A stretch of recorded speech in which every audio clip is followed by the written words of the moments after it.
my name is Lexter Galvez Atentar, and I'm from the Philippines. And I'm 25 years old, and I have a bachelor's degree and a secondary education, majored in English.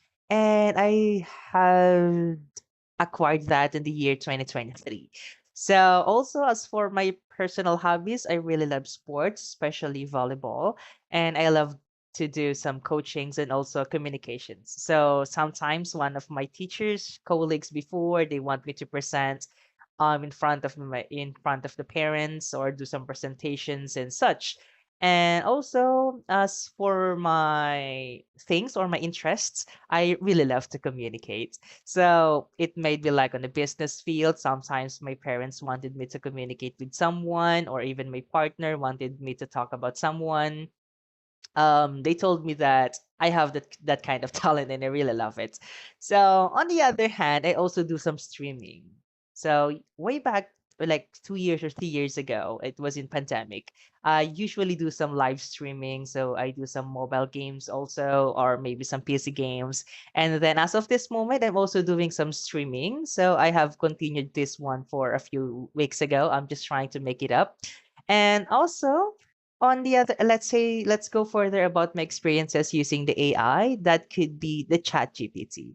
So as for this moment, I am currently employed in one of the ESL companies in China. Or let's say I'm in a Chinese company right now. So usually I teach Chinese students mostly from 7 a.m. up until 8 p.m. at night, or maybe let's say 5 p.m. It depends on the schedule. So those are the things that I usually do. ChatGPT is one of the most important tools for me because I can personalize one of the interests of the students, especially when they wanted to learn something new or let's say outside the materials that we are using. So many of the students usually do that. It is because it's for them to have some communication and let's say think outside the box.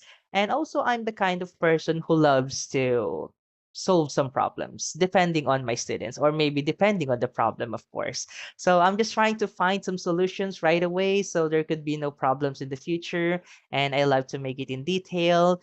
But of course there might be some problems that kept on arising, so I just kept on finding some solutions for it so it will not go too far from the problem that we are expecting. So I think that could be it as for my introduction, and thank you so much for listening about this. Thank you. Bye.